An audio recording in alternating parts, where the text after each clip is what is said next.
Hey guys, I'm Brent. I'm Lila, and you can find us on the web at www.braintrustlive.com. Right. Well, we were once again promised that we're going to be getting out of Afghanistan. We're finally, What is this, the third administration that has told us that?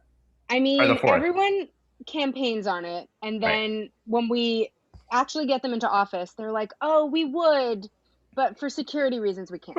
Right. So Joe Biden has just taken his stab at telling us that we'll be out of Afghanistan. This is something that Donald Trump also said we would have done by May 1st. So, who can know what the situation is? Yeah. Biden said that we're going to be out by September 11th, marking 20 years from when we went in, I guess. I don't know. I just want to take this moment to remind everyone, because he is defying his own DOD's guidance on this, because I Yeah, well think they he himself has been like ready to get right. out, and they were just like, well, we can never leave because it's not stable yet, which, like, newsflash, it's never going to be stable. So just like know yourself. Right. And Um, also our being there is not adding to the stability.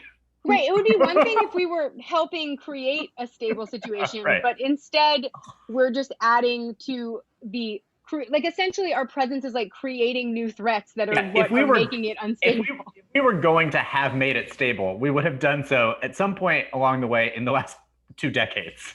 That's right. We've had 20 years to work it out. And as a reminder, we did meet our goal in going there back in like 2002, because the idea of us going into Afghanistan was because after September 11th, we were like, we're going to show Al Qaeda that they can't hide from us. And then we were going to punish Osama bin Laden, and Al Qaeda was going to have to retreat. And guess what? It worked immediately. And they did, because by late 2001, which again is just months after 9/11, um, they were already retreating into Pakistan. A few years later, we killed Osama bin Laden. That man's been dead for years. Right. That's been And like 13 or 14 years since that right. happened. Right.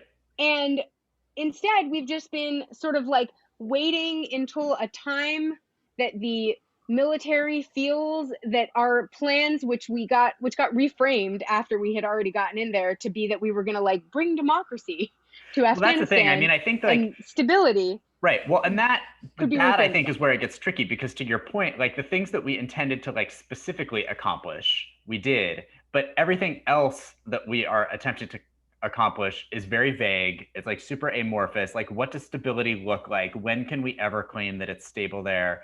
Like Right. When is a nation what built? When is nation well, building right. resulted in a And built like nation? right. And when can you actually like if you're waiting for some specific we don't even know what the specific thing that we're waiting to happen is. Like if we were if the generals were being like, well, we have to wait for stability and that's when this happens, when they have a democracy with a constitution and a whatever, but like I don't even think that we have any of those things, right? Like I mean it's just sort of like No, we're just this waiting vague until it seems right. right. And also, like, the other thing is that once you have gotten into the business of nation building, like, nations are never like, it's like how time is never just like done. It's just like time continues to move on. Or I've thought about this a lot in relationship to fictional characters facing trials and tribulations on TV shows. I feel that I've learned an important philosophical lesson from watching a lot of television during the pandemic, which is that characters often face these moments on TV where you're like, this is it.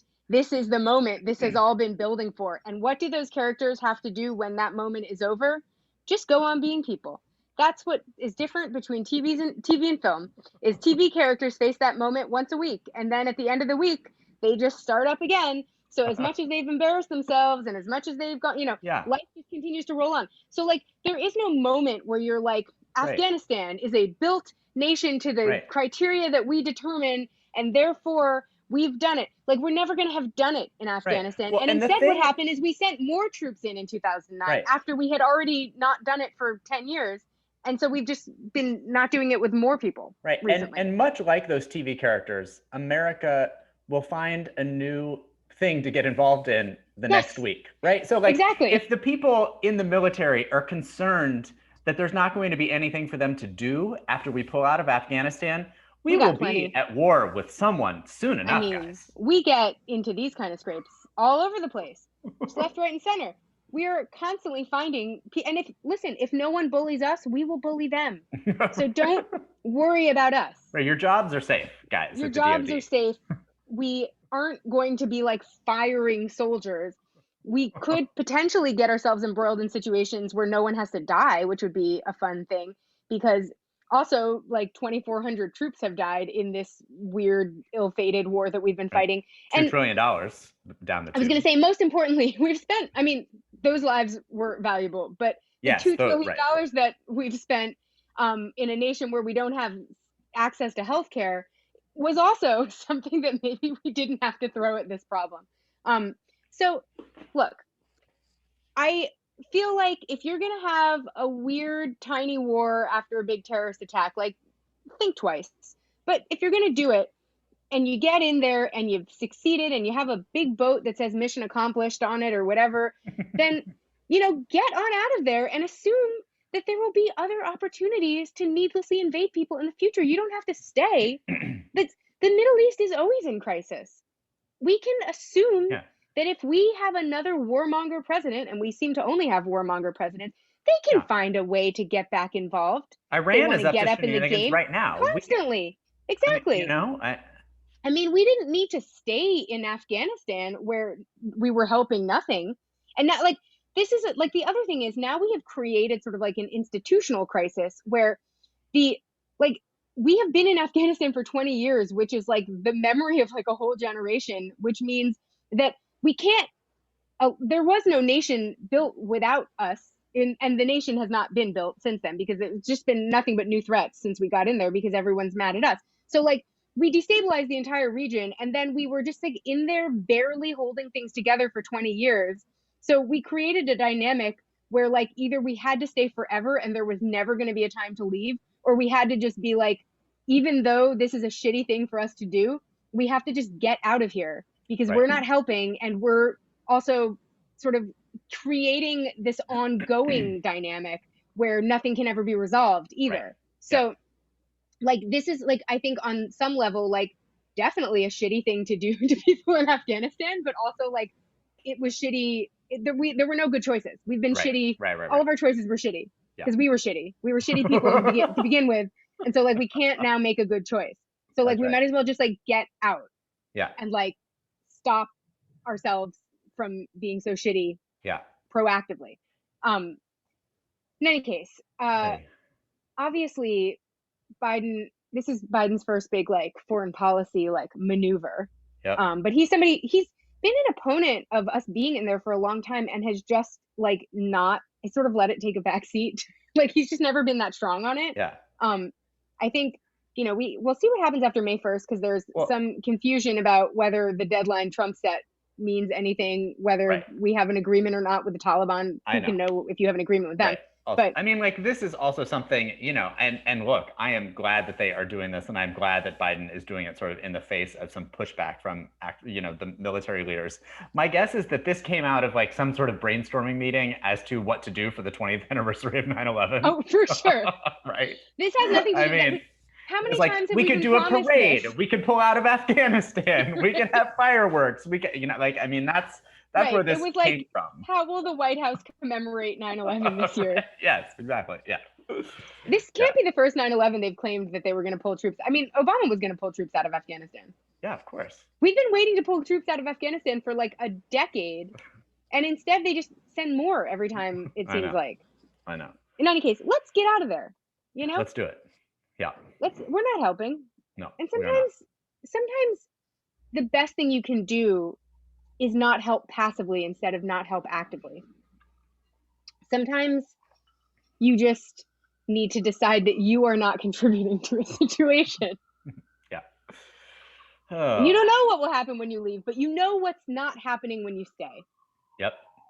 In any case, shootings galore this week. I mean, we are going to cover what amounts to a completely non-exhaustive list of all of the shootings this week. I mean, because this podcast cannot go on for hours and hours. It's already 8:05 p.m. here. I got to eat dinner at some point. We can't talk about mass shootings all day.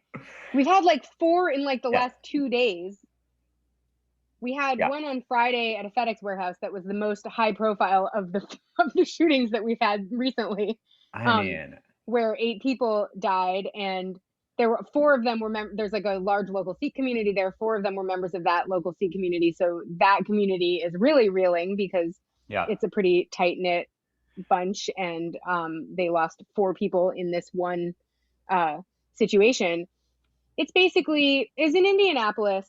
The shooter was a 19-year-old who had actually worked at the FedEx facility Yeah. himself, and we don't really know anything about his motive. But here's what we do know: he had 2 assault rifles that he had purchased legally in July and September of 2020, which means that he committed this mass shooting with legally purchased firearms, Yep. and that is a thing that we could decide to make impossible if we wanted to. Hmm. That's what we know. Yep. Nobody, it sounds like he had some run-ins with the authorities before, because at some point his mom had like called the FBI because she said her son might commit, quote, suicide by cop. He did kill himself as well in the Yeah. shooting. We don't, there were some questions. Obviously, we've been having a big uptick in racially motivated hate crimes. There were some questions about whether that could possibly be behind this, Yeah. because obviously this is a community that I think the warehouse has, like the warehouse Yes. employees are like 90% Sikh. But agents hadn't really found anything along those lines as of yet, Yeah. at least. So I think that we should use this opportunity to talk about the options for what we could do Yeah. to not have really crimes, whether or not they're racially motivated. Mass shootings are pretty bad. Right. Before you go on your tangent yes. about this, which is genius, and I wholeheartedly agree with your tangent, I want to mention one other thing that we could do here. Perfect. Because this specifically is a thing that you have heard Republicans claim that they would get on board with, which is some type of like red flag law. Yes. So to the point where like this is a person who like had been seen by the FBI. We know that he obviously had mental issues, which is another thing that Republicans always, they're always going on about gun violence, the mental right? health care. So like, I think that you should, anytime that there is a mass shooting like this, you should obviously, mourn appropriately, but then like immediately be like, okay, what happened here and how could we stop it? And your point coming up is great, but like this specific thing, there are bills in the world that could have specifically stopped this. Like we could point to this and be like, look, maybe he should not have been able to legally purchase firearms because we know that he was fucked up, and like so much so that his mom is calling the FBI on him. Right. Yeah. This is like making laws 101. Exactly. It's a simple way to stop people who are obvious threats from obtaining assault rifles. Again, this was not a pistol. Right. Or I don't know. I'm naming. I don't know what kinds of guns are. There's the kinds of guns where you can't shoot multiple people in one go, and then there's the other kind. And he had the wrong kind.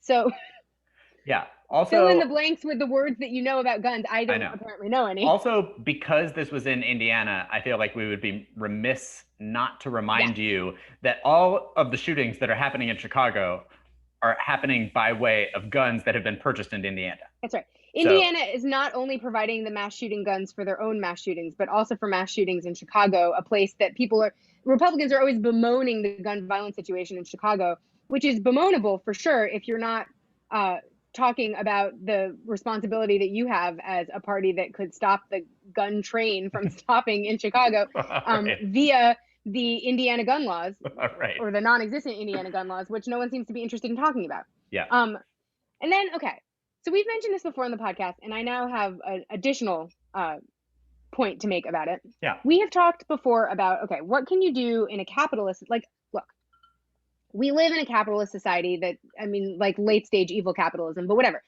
We live in a society where some private industry has to make money for us to be resolving any problems that society has.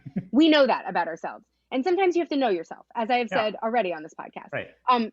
So one thing that we could know about ourselves is that we maybe should think of a market solution to this that stops the incentive from selling guns and returns the profits that maybe we, associate with the gun industry to a different industry that stops the gun violence instead of starting. So I want to talk about gun insurance again, because there is no reason that you should have a deadly weapon and not have to have insurance for it. Yep. especially in a society where we don't provide healthcare. But you have to have that for your car. You have to have that for any heavy machinery that you operate. A gun doesn't do anything but injure people or kill people. So there is no like reason to think that like if people couldn't have access to guns with, then somehow they wouldn't be able to get to work or something like that. Like the reason that we tolerate the risks that cars impose in society are because they are like helpful to us. And so but also you are mandated by law as a person who is driving a deadly weapon to have insurance. So of course we should have gun insurance, and that puts a private industry in charge of restricting gun access instead of making us do it. So that doesn't, everyone's right to have a gun, in that they would have access to guns, in that you have, in the same way you have access to yachts and access to healthcare, would be intact. Because just as you have access to yachts right now, you could buy a yacht. If you had the money for a yacht right now, you could have a yacht. No one can stop you from getting a yacht. No one can stop you from getting a triple bypass, except for the price limitations of getting a triple bypass that society may have placed on you, or that you may have placed on yourself by not being a bazillionaire. Now, that could be how we restrict gun access without having to legally restrict gun access, because high-risk individuals like this fellow in Indianapolis would not be the kind of people that gun insurers would want to insure. So if they were not able to buy gun insurance, that's a market solution. That has nothing to do with their ability to technically purchase a firearm. But if you can't have a firearm without gun insurance because you are priced out of gun insurance, then that protects society and also makes insurance companies money, because they can jack up the rates of anyone who seems a little bit, dangerous in the gun market. Yeah. So, and also that means that there is an there is a pool of money that pays for the injuries that gun violence inflicts. Because the other thing that happens is the victims of these kinds of acts of gun violence, especially if it's not high profile incidents of gun violence, end up on their fucking own paying for their medical bills. So if you survive, the Vegas shooter, then you have to put up a GoFundMe page. Why not cause the shooter to pay for that via sky-high premiums from their insurance company, Aetna or whoever? In any case, or Geico, there's a lot of companies that could figure this out. This could be what we transition healthcare companies into. Yes. When so we make them obsolete from passing out Medicare for all. They need jobs, these people. If Cigna could, instead of bemoaning how they're going to have to lose their jobs over us having access to healthcare, if they could just have a second industry to go transition into, so that they don't have to feel so sad for themselves when their, stock prices fall because we don't need their services anymore. This is a great alternative. Mm-hmm. And then there's another one I want to talk about, which is another great place for them to start looking for dollars, which is, we ask a lot of people who serve at the pleasure of the public in various ways to have liability insurance. We ask doctors to do that. I believe that like lawyers have to have insurance. Plenty of professions require insurance. And I don't see why police officers couldn't be one of those professions. This is an idea that's been floating around TikTok. And like, listen, is this ideal? Is this how we really want to have to deal with this? No, of course not. I'm not insane. Right. I know. Right. Would it be better to have big structural change as to how we do policing? 100%. Should you keep fighting for that? Like, if that is what is important to you? Yes, 100%. But to your point, like, should we also make it too expensive to keep dangerous cops on the beat? Yes. Yes. And not too expensive for us, the taxpayers who are paying for these people's idiocy. Make it too expensive for them themselves to stay on the beat. Make them purchase the insurance that is, and compensate them in such a way that the insurance, the cost of reasonable insurance is something that they are compensated for, but that any cops that display behavior that makes them high risk have to sort of weigh the risk of whether it's worth staying in the profession because they can't afford their insurance. Make that be part of what drives them out, because obviously we're shit at coming up with policy solutions for things. So let me tell you, Cigna has lots of experience denying people things they love and want. If you love killing people, it's the business model. They have more experience denying you the right to live your life how you want to live it, to have four limbs, to have a working heart, to have the right to just shoot people with impunity. These are all things Cigna would be excellent at moderating, because currently they're just gatekeeping like important medical procedures that people actually need to have. And that isn't the most productive place to put that skill set. Nope. But a great place to allow them to really free reign to like exercise the skills that they have been working on so hard in the health insurance industry would be to give them a crack at police liability and gun insurance. Yeah. Just like get on out there. And also, police liability insurance would also be kind of like a form of gun insurance, because part of the reason that cops are so dangerous is not just because they themselves are being assholes, it's because they're fucking armed. Right. Yeah. Right. Yes. So like this is all the same open market for some insurance company to get in there. They could be making billions of dollars at this. Yeah. And they could leave us alone. Exactly. Most importantly. In any case, let's overthrow the system. Let's overthrow the system, but also let's not assume that we can't turn the system against these people if we want to. Exactly. Yes. Let's do both. Let's do both. Yes. Because currently we're doing neither. Right. And that's not helping. Yeah. Meanwhile, a freshman congressperson had a real hot take on this that was super helpful. Also, helpful thoughts. I mean, just really got to the heart of the issue is what she did. That's right. Here, really tweeted after this happened that mass shootings are illegal. That was the tweet. That's the tweet. Lauren. You're right. Fucking goes from the woman who like had to change her Zoom background from a bunch of AK-47s like after the first mass shooting to like have books behind her that she has unequivocally not read. For sure. She's no Michelle Bachmann. She didn't read the books and then misinterpret them. She just didn't read them at all. Yeah, she's never laid eyes on a Gore Vidal book, right? Yeah, Burr by Gore Vidal. Was not caught reading that on a New York City bus. That's for sure. Oh boy! And if you're wondering if mass shootings are the only kind of shootings we're having No. this. Obviously, we're still having police shootings, you guys. Yeah. We haven't changed our character entirely. No, we didn't shift from one to the other. Right. We're parallel tracking. That's right. What we're doing. Yeah, the police in Chicago obviously are just wandering around killing teenagers, I guess, because that is. Here's a thing that I have. Or a 13-year-old man if you're Sean Hannity. That's right. Yes, if you're Sean Hannity, a 13-year-old elderly man. God, Adam Toledo was a 13-year-old child in Chicago who, listen, there's a confusing conversation happening about whether he did or didn't have a gun and what he did with the gun. I have a point to make that doesn't take any of that into consideration because I don't think it matters, which is that unless this person has the gun trained on you and is pulling the trigger, you as the police people don't have to shoot them. You don't ever have to shoot them. But I mean, like, I'm just saying, like, there's no way your training is that a 13-year-old who is mid throwing a gun over a fence, if that's what happened, is somebody who you need to kill.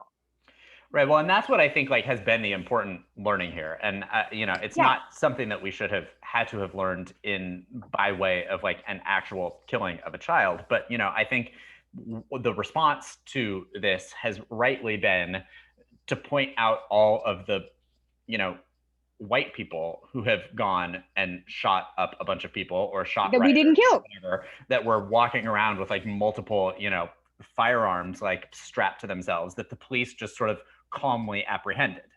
And that they know how to do that. Right, exactly. And that was not afforded to Adam Toledo. I think there's this sense that like if they say that he had a weapon, it justifies murdering him. Right. That's classic. In the same way that having stolen a bag of Skittles does. Right. Somehow justifies your murder. Looking to character assassinate having a squirt gun or something. Having literally murdered someone. And like, we need to continue to remind people that that's not what the police are supposed to be doing. And that's also not what police in other places are doing, because there are plenty of places where the police don't carry weapons and still have to resolve these kinds of situations and nobody dies. It's like, I remember at one point when we were in our early 20s and we were talking to a friend of ours who lived alone in like North Hollywood and said, I wonder if I should have a gun since I'm a woman who lives alone. And I was like, if you have a gun, then there's a gun in the room if something happens. Whereas if you don't have a gun and somebody breaks into your apartment and they do or don't have a gun, there's only as many guns as they brought into the room. There's not like additional guns. Whereas if you're the one who brings the gun into the into the room, then someone could get shot. Which, like, this is like the police are like packing so much heat that anytime that some idiot 13-year-old is, maybe he's carrying a weapon, maybe not, maybe they think he's carrying a weapon, whatever it is, their trigger finger allows them to murder him instead of thinking through the situation. There is no part of the body cam footage on this that shows him being a threat to them. So, like, is police work scary? Sure. Yeah, no, it'd be scary to be facing down some guy with a gun. Right. Doesn't mean though that like, once you have brought the gun that you brought to the situation can also be used to kill somebody though. We're not just talking about this kid having a gun. We're talking about a bunch of grown fucking men who came onto the scene with guns, and they were the ones who brought the gun to the situation, basically, because they're the ones who fired. Yeah. So, like, you don't have to bring extra guns to a gunfight. No. You don't have to have a gunfight. You could just, you can have a word fight. If one person has a gun, you can still have a word fight. You know? Yeah. Not what police are. With that in mind, this situation with this guy, Dante Wright, who got shot at a traffic stop, is so dramatic for so many reasons. One being that he called his mom, right, like, while it was happening, and was saying that he was at a traffic stop because his vehicle registration had expired and was afraid he was going to die. And his mom is like, what can I do? And she can't do anything. And like, this poor kid has to worry about being murdered at a traffic stop. So he is like already going through the trauma of somebody who thinks that a routine traffic stop could get them murdered. And then it does get him murdered, and it literally gets him murdered because this officer claims she's going to stun him and then pulls out a gun and fires and is like, oh shit, I shot him. Right. Which is another reason you don't have to have a gun at the traffic stop fight. Well, which is also fucking bogus, because obviously that's it's bogus. Not what happened. She's been on the force for like 20 some years. She was training someone at the time. Like, the two weigh like wildly different amounts. They're in your different holsters. Like, obviously she knew what she had pulled out of her. Listen, if fucking Pat Robertson, by the way, I don't know if you saw this or not, but like, he had both a gun and a taser on his show this week, and then like went on a tirade about like how people have to stop shooting white cops have to stop shooting black people. And then also was like, these two things are not the same. Like, that is an old, senile, crazy man. Well, I think that we could see some legal action on this because this was a female cop, and I bet her male colleagues are not going to cover for her the way they would cover for each other. This kind of like stupidity. That's what we've needed. We've needed a woman to be able to take the fall for everyone. We needed an intersectional crime to be committed, essentially. What a fucked up. Well, I mean, she was already arrested and jailed. She has a second-degree manslaughter charge. She was released, which she obviously shouldn't have been because she's obviously a danger. But but I saw that, and when the male cops do this, we don't even see them get arrested. They just go home a lot of the time, and then we like argue for a while about what's going to happen to them. I bet that she's going to be made an example of, because there's not going to be the same feeling of camaraderie, and with her, they're going to be like, women shouldn't carry guns and act crazy. And so they're going to, like, this could be the one where we get a charge. Well, great. I don't, I mean, like, if that's what it took, if it took a woman doing it, then like, here's the thing though. Too bad for women at large, but also fuck this woman because she killed somebody. Well, obviously, if that's what it takes though, and we don't see charges happen for men that do this after, then we have done what we always do and like put a woman in charge of a sinking ship, basically. Yeah. Like, I think that what could happen with this is they try to extricate themselves by saying that they do charge killer cops, by charging this woman. Yes. And then never charging like the sort of Derek Chauvins of the world. Well, even though, look, man kneeled on a neck for 9 minutes. Well, so that is a fear that I think that a lot of people have, because like, while obviously the outcome that everyone would want in that Derek Chauvin trial, which is going to end this week, they're starting closing ceremony or closing ceremonies, closing arguments on tomorrow, well, Monday, as you're listening to this. I think obviously, like seems like such a slam dunk. Also, everyone who has been watching this thinks that the prosecution did a really good job and thinks that the defense actually did really did not serve their client very well, which maybe they just didn't want to. I don't know. But like, I mean, yes, you want this to be a conviction, but also I think there is some sort of like rightful worry on people's part that as soon as there is finally a conviction on one of these high profile things, that like the idea of all police forces across the country will be like, we got one, we did Right. it. Everyone carry on shooting people now, right? I mean, like, I think that's something that as we are looking at who the cops are that get those first convictions, that's why I'm like saying, like, look, this woman should be fucking charged with murder because she murdered somebody overtly on camera. That is not, that goes without saying.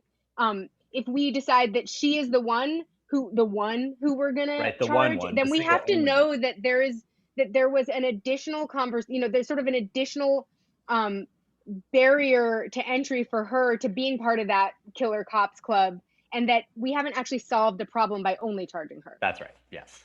Got it. I think that is also the most likely outcome of this situation, if I had to guess. So obviously, in the same way that you put a woman in charge of GM when it's a sinking ship, right? You put a woman in charge of anything when you're about to when there's going to be consequences. Finally, you let the woman pay the consequences, and then you just skate around scot-free talking about how women can't be trusted to do anything. And then then you can use that as an example anytime someone is like, "Well, we never charge cops." Well, we charged this woman. Yeah. It's like it's murder central in those police forces. So all of this is going on while Minnesota had been ramping up this thing called Operation Safety Net in Minneapolis, which is like this joint coordinated effort between law enforcement local law enforcement, Minnesota National Guard, the Minnesota State Patrol, Hennepin County Sheriff's Office, and local police departments, because they're basically like, they are expecting there to be some kind of reaction to when this Derek Chauvin trial finishes, which could be as soon as this week, depending on how long the jury is in deliberation.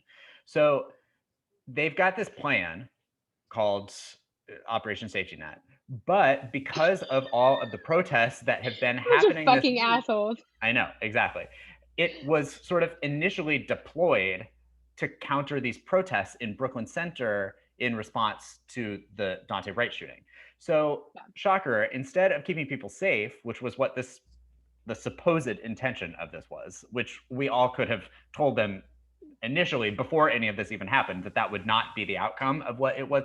I don't understand why these people like not read the news about what happens, like when law enforcement like goes out in military style, like into communities that are like responding to police brutality. Like I don't understand. Anyway, as it turned out, it didn't go so great, and local communities are like, hey, maybe we don't want like a militarized police force, like, confronting us while we're having some peaceful protests about police brutality and the murdering of members of the community. I'm shocked. That just communities not wanting military police in their or militarized police in just hanging out in the communities, right? Like safety netting them. Safety net. I mean, come on, that's like a classic, Washington sort of, naming a bill the exact. Yes, right. Like the Puppies and Rainbows bill, and it like murders children or something. Like that's That's I mean, my recollection of the idea of sort of nets and police is like, as soon as I heard Operation Safety Net, what I flashed back to was during the RNC protests when they took that orange net and just started netting the crowd and then arresting everyone in it.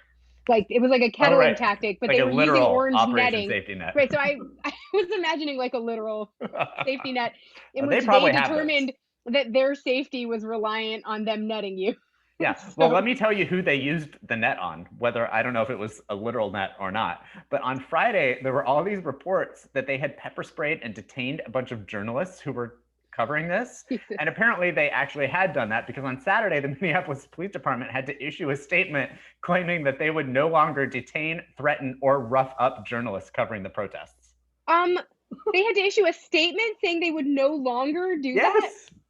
You're not supposed to have done that enough to apologize I to know. have a policy, to have to change policies to not rough up journalists anymore, and to admit that, to freely admit that, instead of doing what I would do in that situation, which is pretend I didn't know they were journalists, like a fucking thinking person. Like, what are they even thinking? They just admitted that their policy had been to do that, basically. I don't know if it was their policy. I think they probably just like got out of hand and like it had been allowed. No, well, if you have to admit that you're no longer, if you have to make a statement that you're not going to do that anymore, then your policy allowed for it in the first place. Well, right, exactly. That's what. Yeah. So well, they had no policy. I mean, they just sent the these policy, people out there. They sent the state patrol out there, and they were like, "Don't let anything bad happen." That was the policy, you know. And like, well, I do recall after 9/11, they had all these National Guardsmen downtown, or like in the subways, like in random places, and you could see that they were like these scared 19-year-old like boys from upstate New York who had never been on the subway in their lives, and had heard their whole lives. They grew up in the 80s and 90s. They heard their whole lives how dangerous New York City was, and then were suddenly stationed after a major terrorist attack with a machine gun in the subway. And I was like, this is not a time to have given them no directions, you guys. Right. Give these people, don't have them have a machine gun, and give them very specific directions to only do certain things, because these kids are scared. Yeah. In any case, everything's fine, because we're finally going to put America first. We are starting the caucus we've all been waiting for in the post-Trump era, the America First Caucus, which is going to push, quote, uniquely Anglo-Saxon political traditions, whatever that means. Maybe slavery, it's hard to know. I know. I said, this was brought to our attention by Grant Sloss yesterday. And he was like, what are Anglo-Saxon political traditions? And so then we had a text thread about what exactly those could be. And I think slavery was the decided upon. Yeah, that was the agreement. The only one we could think that they might be talking about. Yeah. Right. Well, especially this America First Caucus. I mean, for sure. If it's coming from Marjorie Taylor Greene and Matt Gaetz, then that's what they're talking about. And currently, beside Paul Gosar, those are really the only people that are in it. And none of them are willing to talk about it. No one will admit to being in the America First Caucus. I know. I love Marjorie. After all of this, like, Marjorie Taylor Greene was like specifically, you know, blamed for this, because of course she was. But then at the end of it all, she said that it was a staff level draft proposal from an outside group that I hadn't read. Also a person not reading anything and taking the wrong things away. She's just a person who's not reading anything. I was going to say, she hasn't read any draft proposal for any policy that has come her way. She's just fired off crazy thoughts. That everything's coming straight from her, you guys. It's not, it's all right in her own head. She's not reading it somewhere and repeating it. Yeah. The document went on. Oh, sorry. Go ahead. I was going to say, this was bad enough that a bunch of Republicans had to come out against it. So I know, including some, like, I mean, Kevin McCarthy was like, the Republican Party is the party of Lincoln and the party of more opportunity for all Americans, not nativist dog whistles, which is like, listen to your own statement. Yeah. Look inward. Find a fucking mirror, Kevin McCarthy. The PDF that Marjorie Taylor Greene hasn't read, that was circulating, said that the caucus would work towards an infrastructure that reflects the architectural, engineering, and aesthetic value that befits the progeny of European architecture, which made me wonder if the draft proposal for the America First Caucus was just about building more neoclassical buildings around. Like, I couldn't figure out what they could be talking about in that sentence, besides maybe some Beaux Arts buildings. I don't know. And we have plenty of these buildings, you guys. The Capitol itself is a beautiful neoclassical building. Like, we don't need a caucus to determine that we need more of those. There were some missteps made in the 70s on the Hill, I'll admit that, but I don't think that those were necessarily related to us departing from European architectural tradition. Those were also going on in Europe. I just don't understand what this document is even for or about. It says, well, nobody's claiming it. There's more, obviously, things about education, immigration, foreign aid, election fraud, all the things, all the dog whistles. Jesus. But most importantly, they really care about making sure that better European architecture is. And this is rich coming from these people. They're all from like fucking Florida. Like I don't. Florida, I know. What am I looking No. at? I remember when we were in Iowa, Brent and I went to the state capitol. Iowa has a beautiful state capitol building. Yeah. And we were looking in the bookshop, and there was a book that was pictures of all the different state capitol buildings.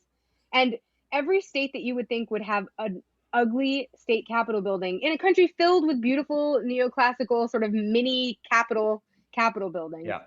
What was accounted for, and Florida had just like a confounding weird office tower. Yeah, it just looks like an office building. Right. And I was like, this feels right for Florida in a way that I wouldn't have even guessed they would know to get it this right. But these are not people that can tell us about the great European architectural and engineering traditions that they want to recreate. Let me just say that. Oh, man. Fools. Speaking of American first. That's right. Joe Biden this week. You probably didn't see that transition, but maybe you should have. You might have. I don't know. You might have, because I think we did it in the rundown. Well, right, but you've forgotten about the rundown since then. That's true. Fair enough. It's been 30 minutes, right? That's right. Oh, it's been 40 minutes. 40 minutes. Anyway, you'll remember back from the Trump administration, which was terrible on so many levels. One of the terrible things that they did was that they capped the amount of refugees that we were taking at 15,000, which was like a record low ceiling at the time. By the way, we're nothing but space over here. We could have all the refugees in the entire world. We probably wouldn't even run into any. Space and money, right? Space. It's like space money city over here. It's like, so anyway, back in February, to great fanfare, by the way. Right. I mean, made a real fucking show of it.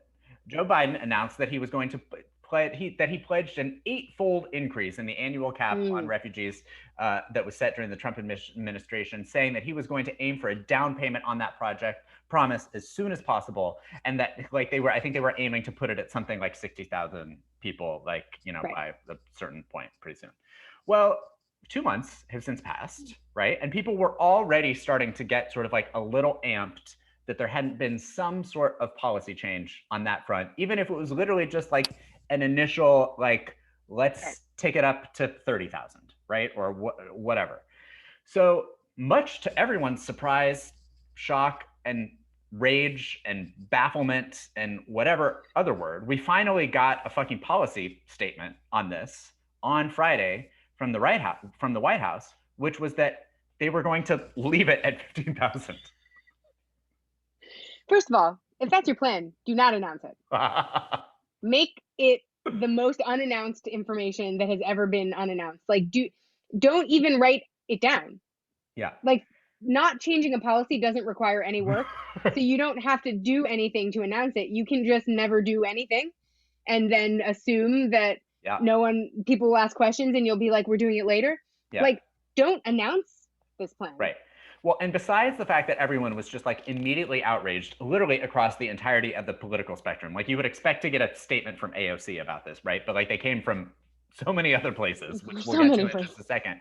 But besides, I think just the fact that people were pissed that they were leaving it, there was an additional layer of pissedness due to the reasoning that they gave, which was bonkers. And we're going to go through that right now, because they linked the refugee intake with the ongoing crisis that they're having at the border, the southern border right now. Right. And listen to us and listen to us good. If anyone gives you that reasoning, they are dead wrong, should discount anything else that specific person tells you about anything. They're a wrong person. Because the refugee intake process is not immigration. It's not asylum. It is dealt with by a completely separate agency. The two things could not be more completely different. The only thing that they are similar on is maybe the optics politically. And obviously, Joe Biden is worried about the shit mess that he's got on the southern border that he hasn't, so much as what I can tell, done dick about. And so he's worried about the optics of saying that they're going to take more refugees because he's afraid everybody's going to be like, but the southern border. Right. So fuck him. Well, also, if that is your worry, tell us that they are different. Well, right. Explain that to the American people. I think there is this sense that like no one should, I mean, it reminds me of the mask days or the mass confusion days when everyone was like, well, N95 masks aren't for regular people. We won't explain why. And it's like, no, tell us that there aren't enough of them Right, and that right, right, because of right, right. that, we shouldn't use them, Yeah, and yeah, tell us the whole truth. And then we'll know the whole truth and we'll act accordingly. Like this is the same thing where it's like, if this is not the same process, don't decide we're too dumb to know that. Tell us. And that way, anytime someone says something dumb, there will be a more informed person who can be like, no, actually, this is a different thing. And I know that because it was explained to me by the White House. yep. Simple. Right, exactly. But anyway, people were pissed. Like Well, obviously, like this is refugee. ridiculous. I mean, right, exactly. And like people, close Biden allies, like Yeah. Richard Blumenthal, uh, called the statement cruel and no more acceptable than it was during the Trump administration.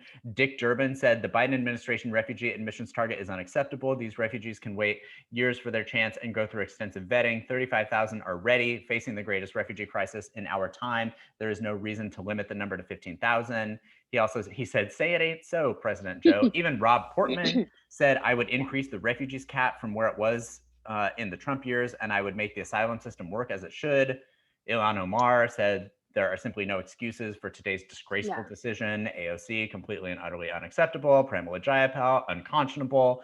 Anyway, this is another day. We talked a lot during the Trump administration about like specific days that could be like, have treatises written about Right. that, basically. This is another one on this specific issue because a lot happened and it all happened on Friday here. Right. Because it got so bad from all of that. And also, obviously, immigrant groups, refugee Right. Just anyone who integration is like groups, a like, person who isn't a cruel asshole was like, what? right. That's what they said to themselves. Anyway, so like by the end of Friday, like within 10 hours, essentially, they were like, JK. Never mind. Right.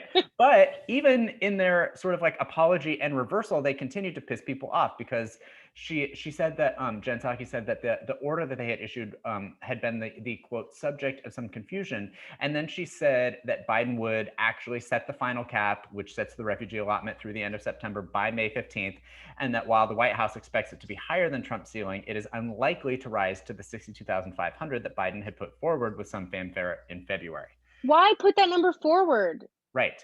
And the reason that people aren't happy about that statement is because they are are basically thinking that Biden is sort of like, is shrinking away from that number because of the situation that is going on at the southern Yeah. border. Right. And Well, so that's obviously what's they're happening. looking at this politically and not in any other way.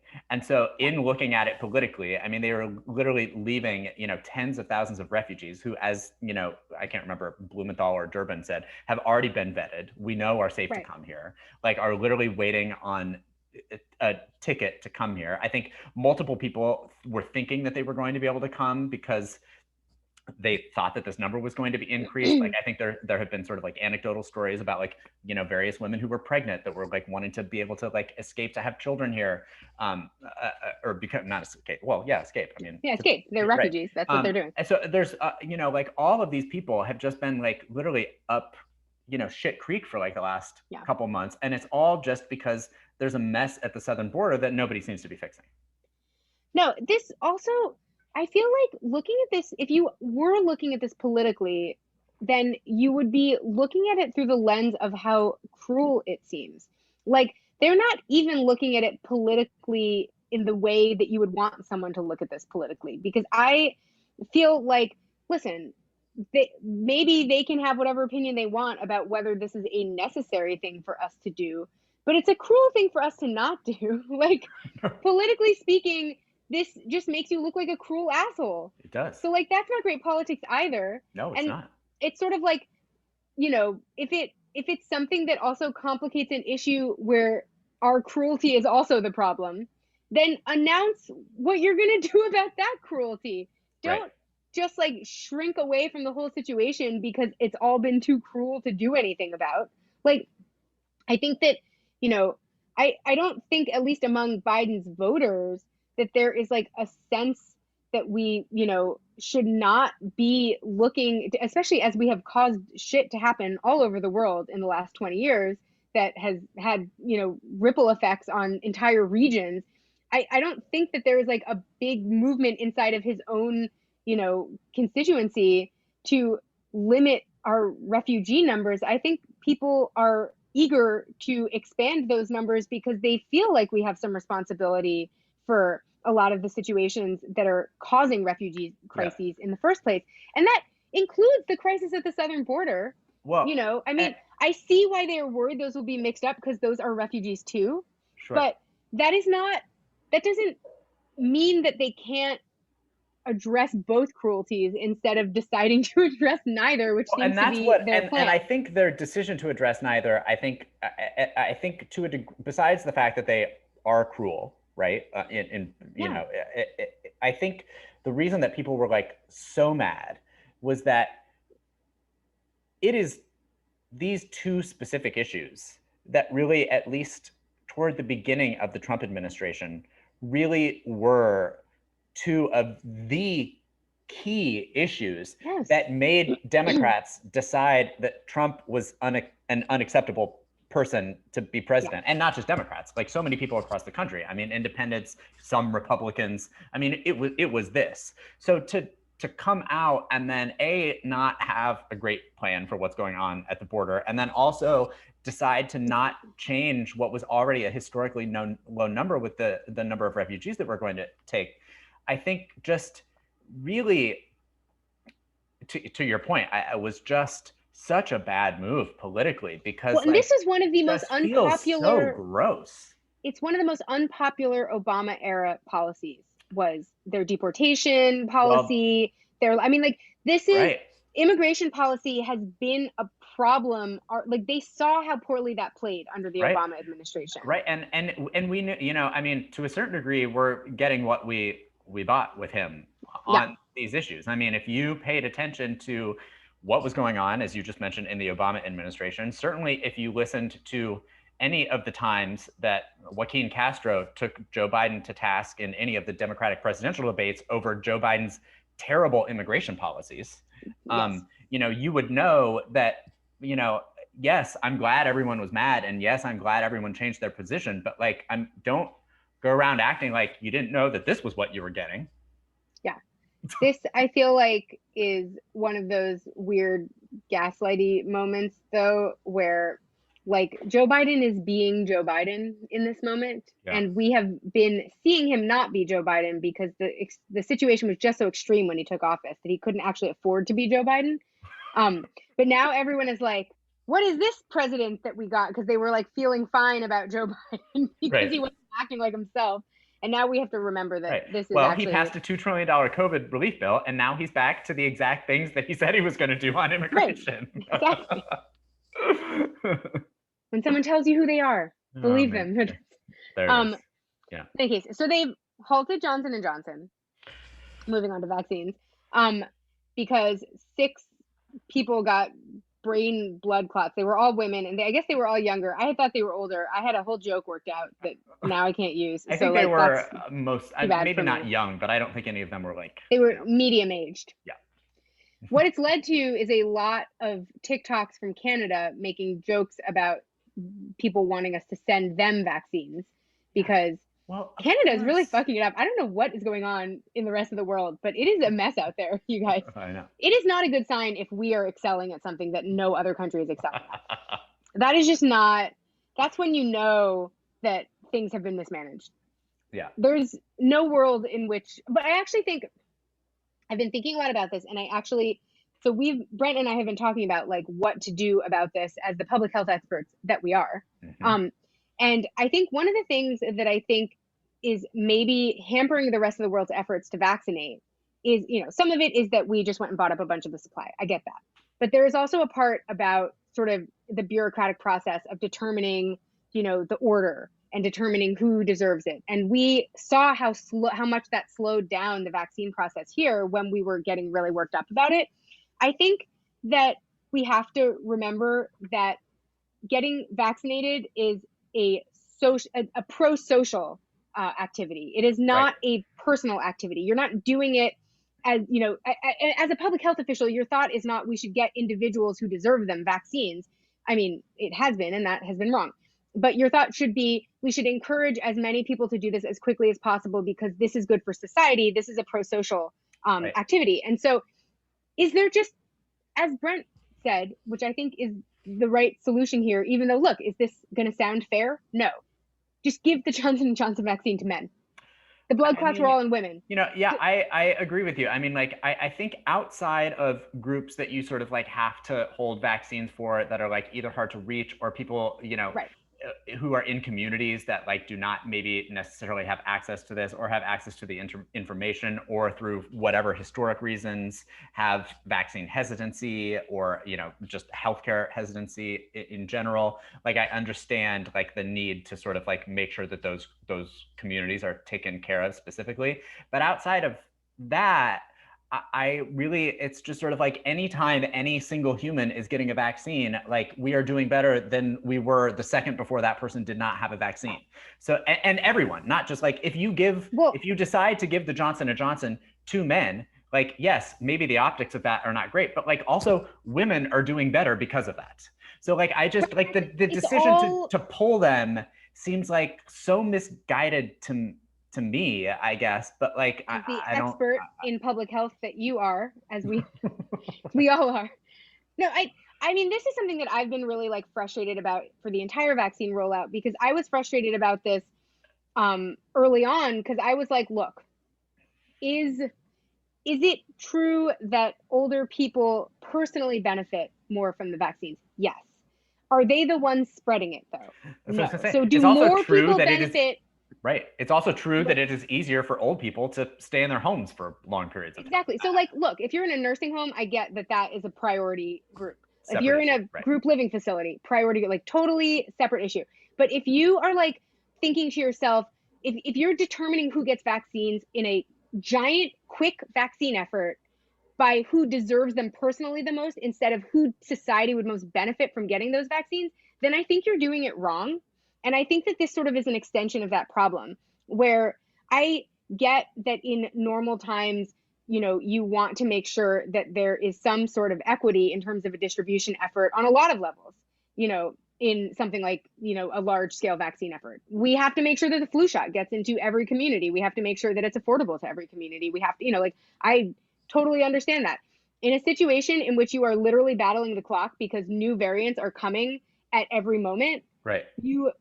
You don't have to care about who personally deserves the shot most. Right. You have to care about who society needs to get the shot the most. Right, exactly. And when, you said send them to Canada, there's a lot of states that are surging here right now. I'm sure Michigan would love to be jabbing people with Johnson. Go jab men in Michigan with these fucking things. It's like, yeah, I think that the concerns about equity, obviously I have a lot of them in the healthcare industry. And I also think that when you're dealing with a quick emergency effort like this, you have to sideline some concerns about equity in order to protect all of society. Because again, like what's happened, like I have a friend who she came here to get her shot from Germany because she lives in Germany and she couldn't get one there and no one has really gotten one there. And she was saying, we are now in a lockdown in Germany until the end of June. It is because they mismanaged getting the shots out quickly. And so a huge surge happened because the British variant came. And now it's like dangerous to go outside and people can't even take walks. And that is because they didn't get their shit together and start vaccinating quickly. And now it's becoming dangerous to vaccinate because, going and doing things is dangerous. And like, you are actually battling the clock in a situation like this. Yeah. So like, once you're battling the clock, get every vaccine into an arm as quickly as possible. Don't worry about who deserved them personally the most. Yeah. Make sure that communities that need the protection are getting the protection on a community level. And then as a second wave, think about, for the booster, think about who deserves it the most. But we are so bad about thinking about public health as a social phenomenon, a social responsibility instead of an individual responsibility. And I think that on some level that helped us get the vaccine out quickly because people were really selfish about how they went and pursued it, which they, I think, had every right to be. I don't think that was the wrong thing to do because I think actually the pro-social thing to do in a situation like this was to be knockdown drag out about getting the vaccine because that gets it out quickly. So I think, and even, they were asking German public health people about this, and they were like, if Americans can go fly to America and get it, they should do that, because then that is more German residents who have the vaccine. Like, it is not a question of like who's getting it first and who deserves it Right. first, because more people having it is good for us as a society. I think that conversation has been like our Achilles heel for the entire length of the crisis, and it is also informing how we're dealing with this Johnson and Johnson thing, where it's like we had the same problem with masks, where we couldn't explain to people that they were wearing them as a pro-social behavior and not to protect themselves. And so when people found out they didn't really protect you, they didn't want to wear them anymore. And it's like, well, that wasn't why we were doing it, so don't worry about it. It's the same way. Like, if Yeah. Well, this is sort of like a specific, I mean, it doesn't sound like it's a specific American problem, but at least the masks, in terms of like, but admitting that you sort of like belong to a larger society is a specific American problem, I think. Well, we don't even have any public health officials that are advocating this position. No. They're still in the mentality of who deserves it. Who fucking cares who deserved it? Nobody deserves or doesn't deserve it. It's just an emergency. Everyone deserves it. We're just like, right. We're all dying out here. We're all dying out here. As long as, if you can provide protection at a community level by giving idiot 18-year-olds a vaccine that old people probably deserved more, but who fucking cares? Because 18-year-olds are the ones out there making out with their friends, then like fucking do it. And if you can only, if you have a vaccine that's dangerous to give to women, or you're experimenting with whether it's, you're considering whether it's dangerous to give to women, think who didn't get those blood clots and how can we give it to them? Right. Yeah, exactly. It's like, get in there. Oh boy. Also, we're going to need booster shots. I think we knew this, though. I feel like everyone's reporting this week did. like it's like some big news. You didn't think that an illness this close to the flu was just going to be like, well, we got all our vaccines in, and now it's never. Yeah. It's there are all these variants. Like, of course we're going to need booster I was shots. watching 60 Minutes last week, and they were like talking about sort of like all of these like crazy different things that sound like science fiction that they're doing like in the vaccine world, and also just sort of like try and like make sure that like pandemics like don't happen again.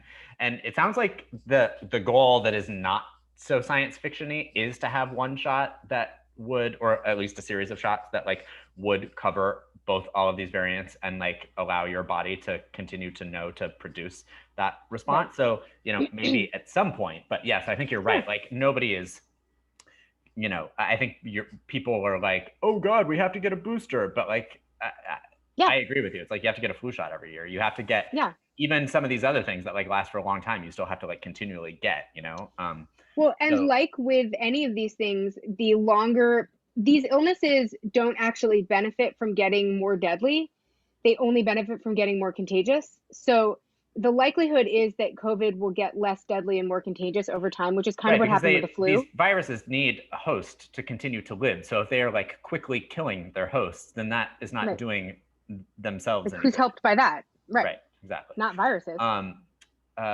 The only thing that scared me about this is that I had my second dose this week, and the day after, I thought that was the end. I really was just assumed that I had the shot on Wednesday, and Thursday, I think I texted you. I was like, I'm just gonna walk to the blindingly white light right now. This is it. It's over.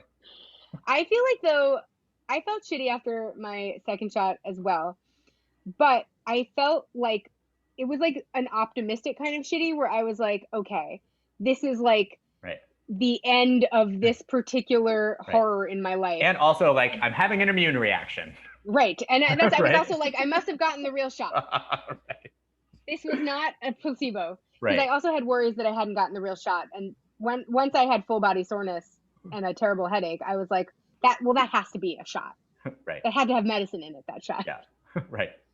So it is wild though how that happens, because like literally I took some sleeping medicine on that night that I was not feeling great, and then slept like 9 hours, and then the next morning it was like the previous day had like never happened, which is kind of like wild to think about, that like that's what your body did, and like to feel like you're so sick and then just like wake up the next day and like have that be completely gone. Because whenever you actually feel that sick, I mean, I had a high fever, like you wouldn't expect that to last for like what amounted to less than 24 hours. I was going to say, weird. I feel like every time I've had a terrible reaction to a vaccine in the past, it's lasted for like 100 years. So the fact that this went away at all was like a real win in my book. Right? Because Yeah. I once got a flu shot and was sick with the flu for 3 weeks. That was not the flu. And everyone just kept being like, it's not the flu though. And I was like, if I feel as bad as I would on like with the flu, then like it doesn't matter whether I have the flu or not. Like I Listen, can't breathe. So that is the flu to me. That's the one equivalent. important thing that I think we all learned in learning about vaccine efficacy that I feel like a lot of people didn't know is that the flu shot is 50% effective. I So you could knew. have got, and there's also the I knew. flu shot is bad at covering again all the strains of the flu, right? Because we're Right. guessing when we make the flu shot. We're like Right, literally we don't know looking it. at what happens in Australia because they have winter for us. But like there's no way to know that we're gonna have the same thing happen to us. The flu shot, with all due respect to the flu shot, It's a farce. it's a fucking crapshoot. And I'm not saying not to get it, but like for someone to be like, well, you don't have the flu because you got a flu shot is It's BS. like, fuck off. Also, I feel like even if I don't have the, like, it's not that I was worried that I was gonna like die of that illness. I was just like, if I feel as bad as I would feel with the flu, then like to me that is the flu. Right. Then There is no, for me, I don't care what's happening at a biological level. Honestly, if I feel like I have the flu, then I have the flu. And as far as I can tell, the flu shot gave me the flu as opposed to protecting me. And maybe it protected me later. Like, I'm not saying it didn't work. I'm just saying, like, that is the flu to me. So, like, you don't need to, tell me that it's not the flu. Like, I know it's not the flu. It doesn't matter if it's the flu. That's neither here nor there. If I had told you that your death illness was not COVID, that wouldn't have made you not have it. That would have just made you feel like, okay, well, I still feel sick. So, like, who cares? Yeah. Oh my God, you Like, guys, if you have not seen the argument, and it is a real oh my God. argument. Like, I feel like Yeah. I had read about this before I actually saw it and didn't really realize how truly heated it got with like actual yelling. Like, sometimes you read a Tony story and Fauci you hear is about from somebody's the yelling Bronx. and you're like, I don't know if people were these two really yelling at each other? Were Jim Well, if Jordan Jim Jordan is involved, usually yes. right, usually yes. Yeah, but like got into like a shouting match with That's right. Dr. Fauci, like trying to get him to like provide definite answers as to like when the pandemic will end, when public health mandates are going to be lifted, when Americans will have their quote liberties back. And Dr. Fauci was like, listen, dude. Nobody knows. This No. talking point is so infuriating and ridiculous because Jim Jordan knows that we don't know. He's not a person who doesn't know that. It's such a sick talking point because it's like anyone with half a brain knows why we don't know. Right. Well, he's in a state right now that has surging case rates, right? Like it's a 20% rise in recent weeks in Ohio. Exactly. So it's not as if doesn't know what's going on in the world. He's a knower. He's not admitting to knowing, which is the worst kind of knower. Because if he just didn't know, like in Jim Jordan's case in particular, I know that he knows what he's up to because he's just like a fucking sociopath. So like, right. It's not like he doesn't get what he's doing. Yeah. He's choosing to be this way. Yeah. And if you're going to be this way like Michelle Bachmann is this way. Be this way and don't know what you're doing. Don't know. Be a person who doesn't know. God. She's a person who doesn't know. I thought of her earlier in the podcast. I was going to say double Michelle Bachmann shout out today. I like it. I mean, every time that I think about this, the sort of the difference between the moral weight of being someone who knows and is just being a dipshit and somebody who just doesn't know because they're being an idiot is important. Because Michelle Bachmann, I believe, based on our experience with her, couldn't help being so problematic. So we had to help ourselves. We had to help us help her. We had to get her out of our life. Jim Jordan is choosing to be this way. Yes. No, you're absolutely right. He knows what he's doing. Right. He didn't take the wrong Michelle message Bachmann from a Gore Vidal truly book. believed everything that came out of her dumb face. Yes. And it was just, she just didn't know what she didn't know. And that is too bad for all of us. Like, this is so fucking cynical to be sitting here trying to argue this ridiculous point with Dr. Fauci, who doesn't need you to yell at him. He's from the Bronx. He can yell back at you. He's not afraid of Jim Jordan. Some idiot from Ohio. He doesn't care about that. Yeah, he yelled at him. He was like, you're making this a personal thing. Yeah, exactly. And that is exactly what was happening. And nobody needs to protect Dr. Fauci from Jim Jordan because Jim Jordan is just being an asshole. But like, why does he have to be so problematic? Just like, not even politically problematic, just like like problematic just as in terms of not having manners. I know. Yeah, he's an asshole, Jim Jordan. He's just being an asshole. Yeah. Thankfully, Maxine Waters runs this committee, and she Yeah, so she was just like, fuck all. Said, you need to respect the chair and shut your mouth. Oh boy, oh boy, oh boy. Jim Jordan always thinks he's going to out-talk everyone, and I feel like he's outmatched by literally everyone else. Yeah. Like, everyone can outmatch Jim Jordan. Oh, God, he's the worst. He's the worst. Jesus. Yeah. In final news, I think? Yes, final news. Final and exciting news. Something That's right. 30-some years in the making now at this point. That's right. Democrats, doing a lot of hand signals about this. It just feels triumphant. Democrats on the House Judiciary Committee voted to recommend the creation of a commission to consider reparations for Black descendants of U.S. slaves, and it got out of committee, and it is going to be voted on the House floor at some point. This was first introduced in 1989 by John Conyers, and it has never so much as even received a committee vote. Sheila Jackson Lee reintroduced it this year, and it's out of committee now. You know what would be really exciting about this is, you know how all the presidential candidates constantly recommend the creation of a commission to deal with reparations because they don't want to answer the question?